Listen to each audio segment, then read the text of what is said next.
Alright, so this is part 2 of the SketchUp introduction. So I think earlier we just showed you a couple of the commands. Now we're going to kind of look a little bit closer at how they behave and to go into a little bit more detail. So I just deleted what we just made. So I was using the rectangle tool to kind of draw things on the ground earlier. This is sort of a quick and dirty, easy way. But as you can see in the sort of draw panel, you have a lot of options. The one that you'll probably be using the most is this line tool, and the shortcut key for it is L. And you can start at the origin point, or you can start anywhere you really want to. One of the things you'll notice really is actually as I sort of mouse over the blue axis or the red axis, it actually kind of has this sort of snapping behavior, right? And so in terms of the green and the red, it probably doesn't make a difference, but if I'm on the blue axis and I start something there, for example, in the air, then you'll see that the beginning point is actually, in the air, right? There might be some situations where you want to do that.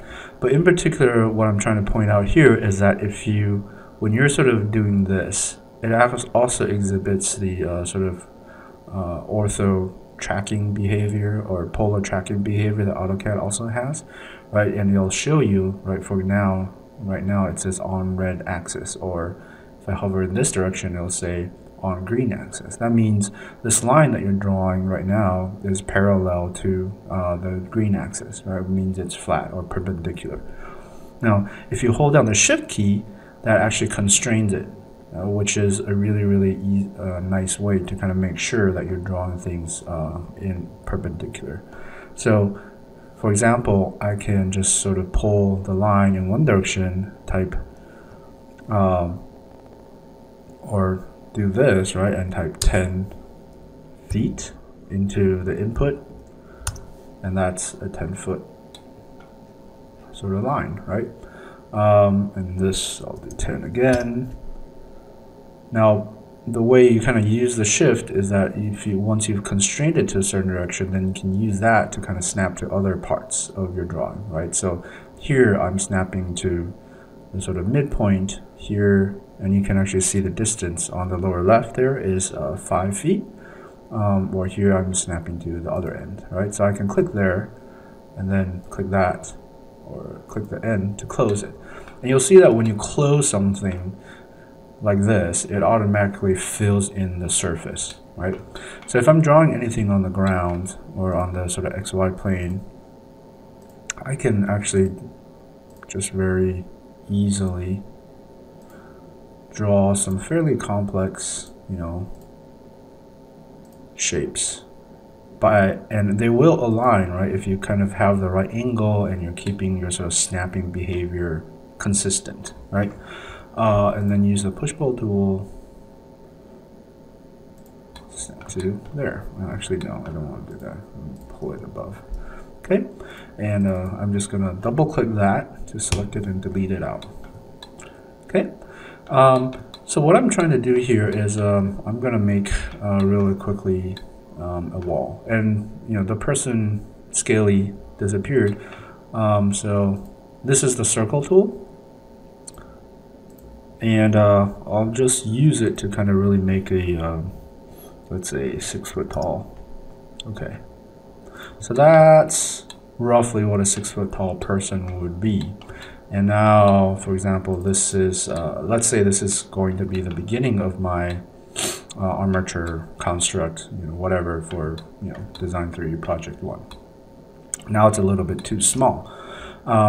So here you'll see the scale tool. Right, the scale to scale and stretch selected entities. Now, for the most part, I try, if I can, to pre-select things and then execute commands afterwards, because sometimes, usually, just like the sort of selection method is a lot easier to deal with.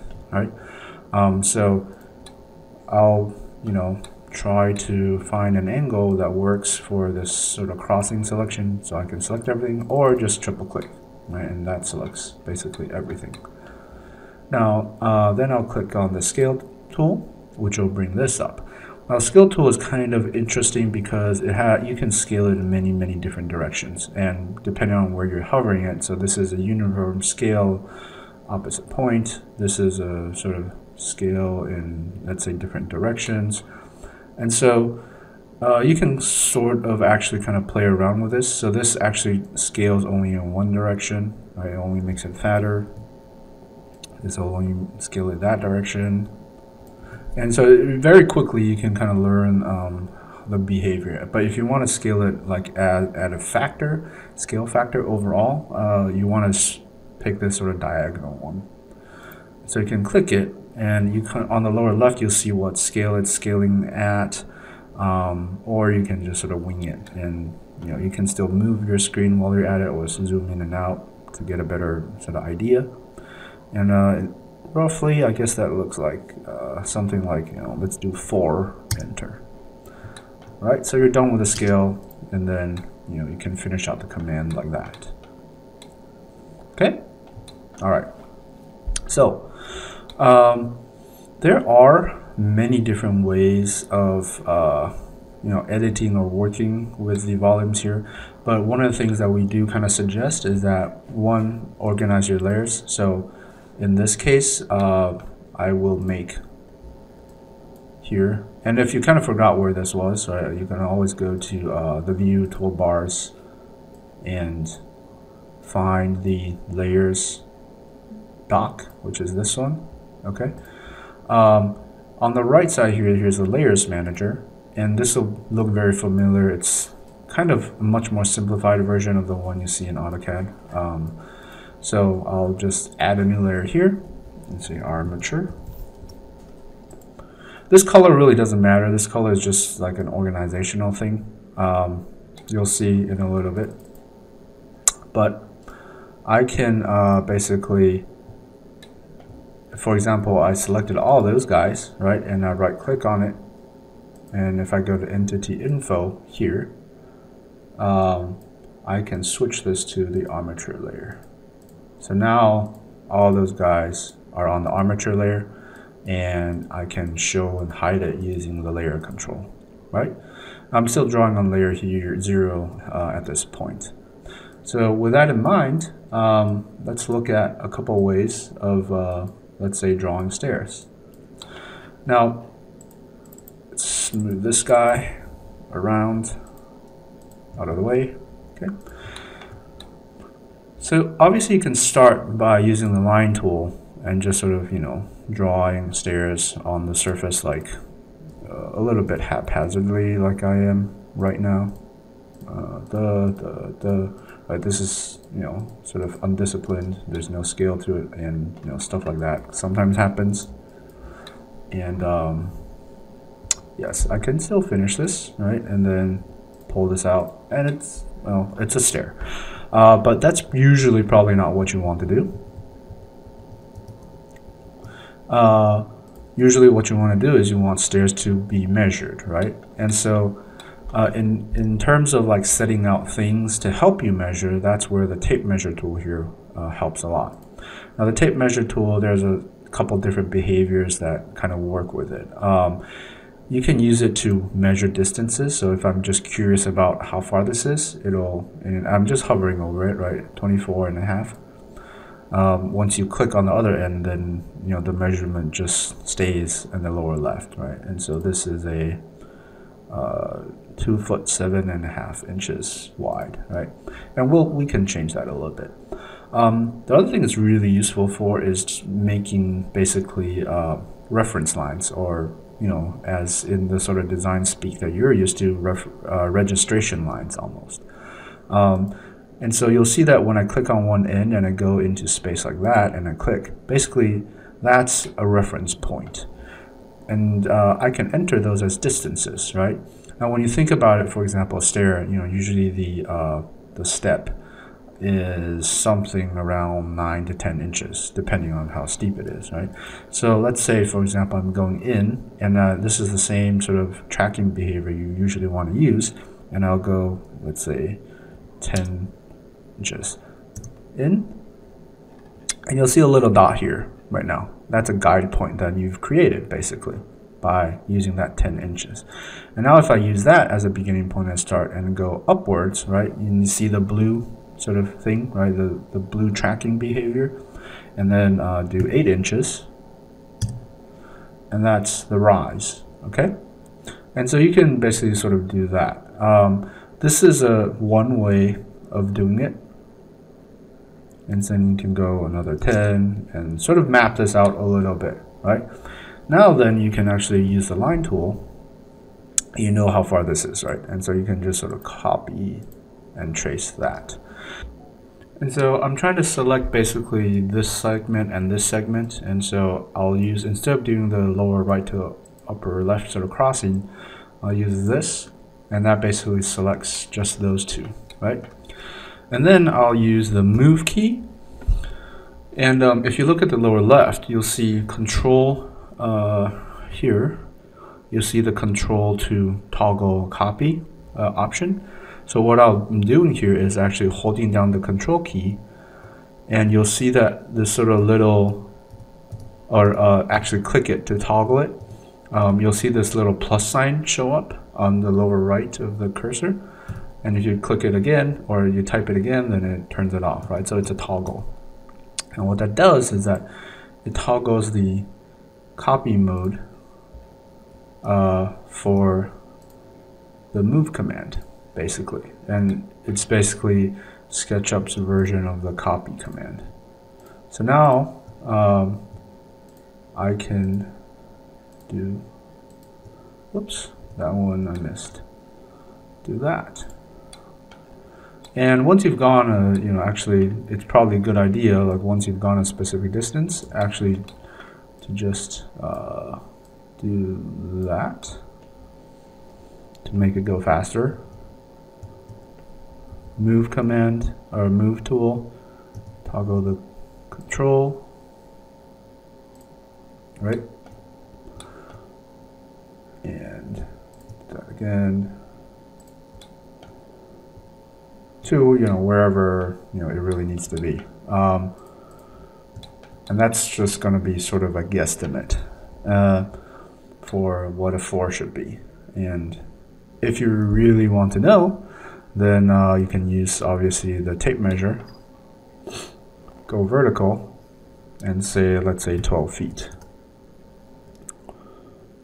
And enter. So there. That's a guide point that says, basically tells you that that's 12 feet. And you'll notice that, like in this case, because I drew something in the horizontal direction, and this actually matches out perfectly. In that direction, basically it made what's a sort of infinite registration or reference line.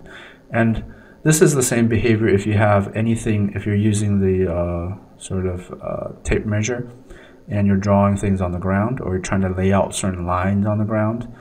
As long as you're kind of on the edge and you're drawing in one of these directions, you can actually snap to and draw a lot of registration lines on the ground this way as well. So I can kind of like set out, you know, the sort of basic measure of my project this way. Oh, and actually, if you're wondering why I'm seeing this dotted line thing on the back, it's because in my view layers I have the back edges turned on. And we'll get to that in a little bit, because this sometimes can be really helpful. But if you're wondering about that, it's basically this toggle here. Alright, so let's finish this. So I'm going to go down a little bit, and I'm just going to do a big diagonal here. And this is basically sort of guesstimating at the same time. And we can just pull this out, let's say 3 feet. And that's the beginning of, you know, a stair. Right? So that's one way of doing it. It's sort of simple and dumb. But at the same time, you'll notice basically, and if I just sort of like hide the back face of this, is that it's the same part of this whole construct, right? Which, you know, in some ways would make sense if it's part of a whole. But if the stairs are meant to be or want to be a separate component, then this can actually be pretty problematic. So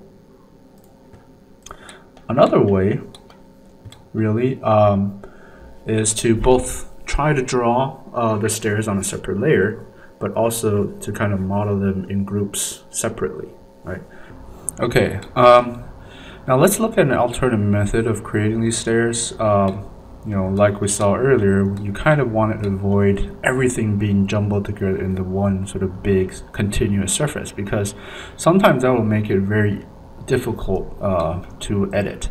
So for example, if I for some reason had to kind of move this wall inwards, for example, I want it to be shorter than it is now, and you'll see that it actually doesn't want to let me go past that sort of constrained edge, because this is, you know, that would kind of invert the surfaces.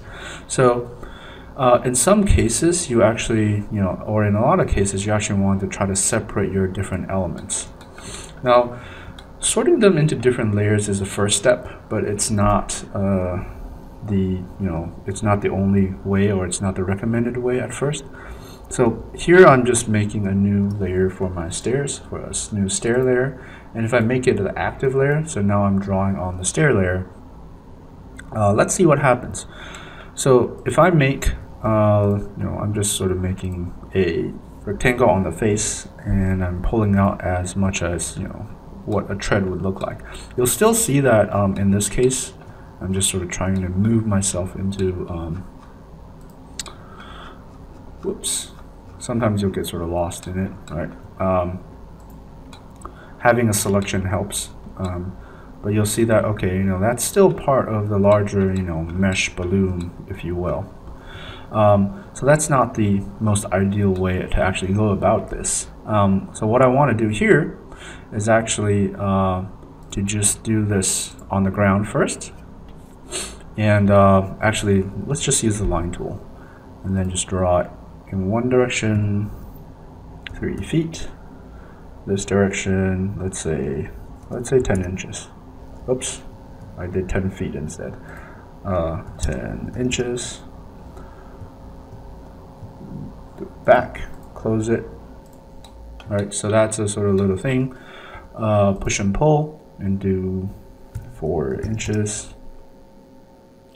So that's actually kind of like a stair block, right?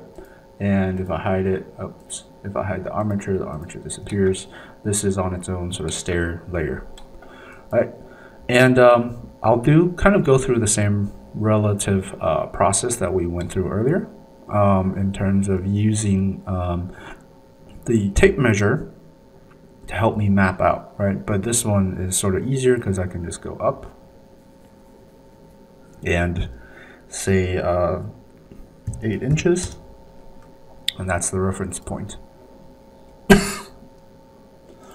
Alright, now use the move tool to copy this.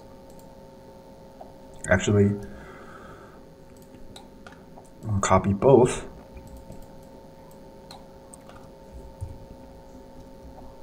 Control. So you have something to snap to. Again. And always picking this point, right?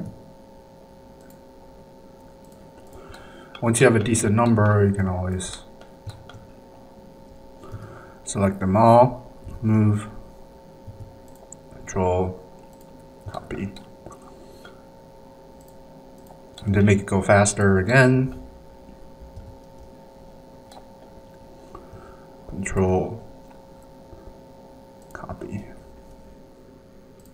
Alright, let's see how many that is. Maybe missing a few. No big deal. Alright, so once you do that, you can right click here, select everything, right? Right click on it and make a group. What that does is it groups it together into a component that you can actually very easily select and move around without it actually sticking to the face, right? And you'll see that, you know, it's sort of, even though like in the model it looks like it's sort of stuck to it, it'll be its own separate component, and it will be sort of on its own. And if I close the armature, the stairs will still be there. You don't have to kind of deal with a lot of issues that happen when you try to grow things out of the armature directly, right? Although it does sort of, in some ways it requires a little bit of pre-planning.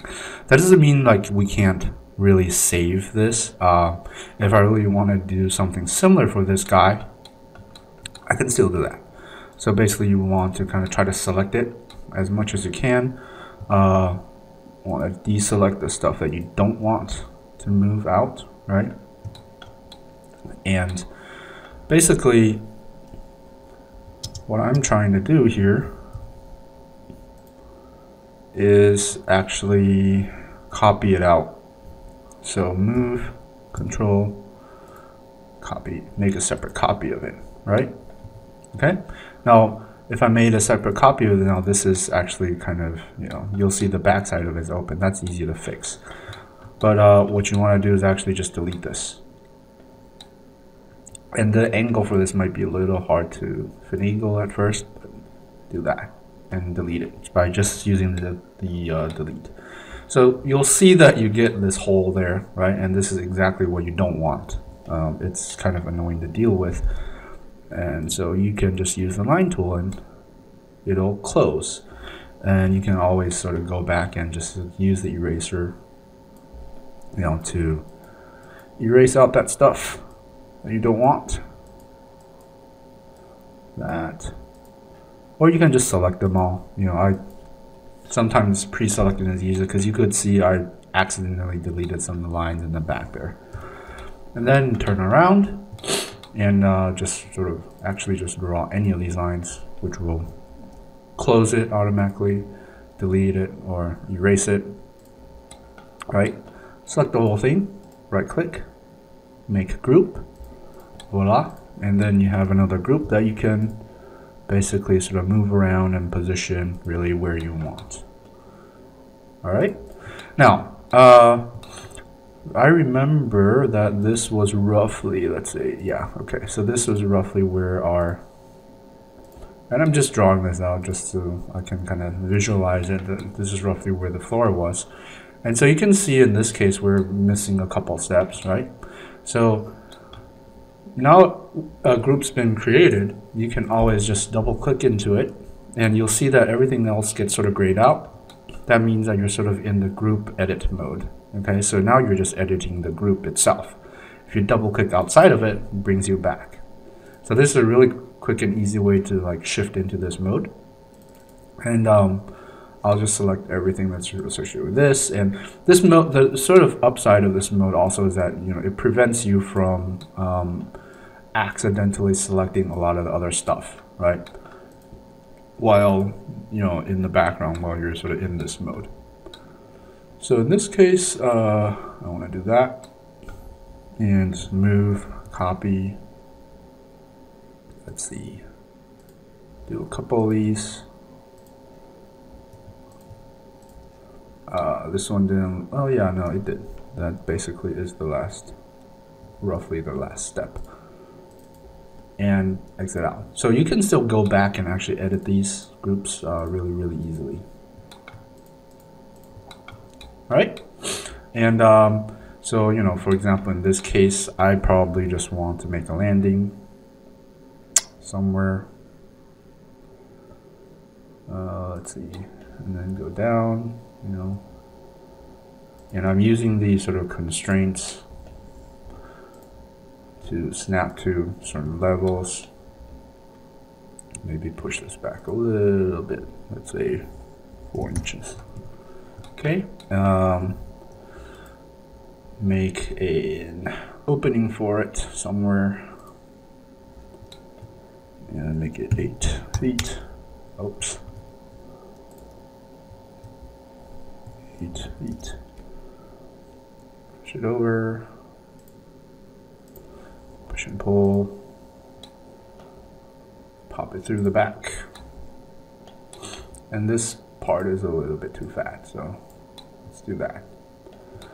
So you can really sort of actually, in some ways, intuitively freestyle this, given that provided that you're sort of paying attention to some of the dimensions that are sort of more critical to what you're trying to do.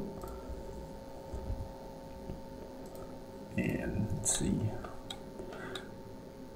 Let's try to carve that through, or I can just rotate this. Now the rotate tool is here. Rotate, stretch, copy, blah blah, run and access. And it comes out looking like this protractor, and by default it'll be kind of around the it'll show up in the direction of the ground. However, once you kind of move on to vertical surfaces, it will snap to those vertical surfaces and it will turn into the color of the axis that it's oriented around. Okay, and so in this case we do want to kind of actually keep this on the ground, and then you can just click once to give it the input angle and rotation, and it snaps, right? It will still snap to like those 90-degree angles, and then you can move your stuff around if you want. In this case you probably want to snap, right? So I can very easily modify, and so you'll see some of the benefit of actually working in groups like this. All right, see you guys in part 3.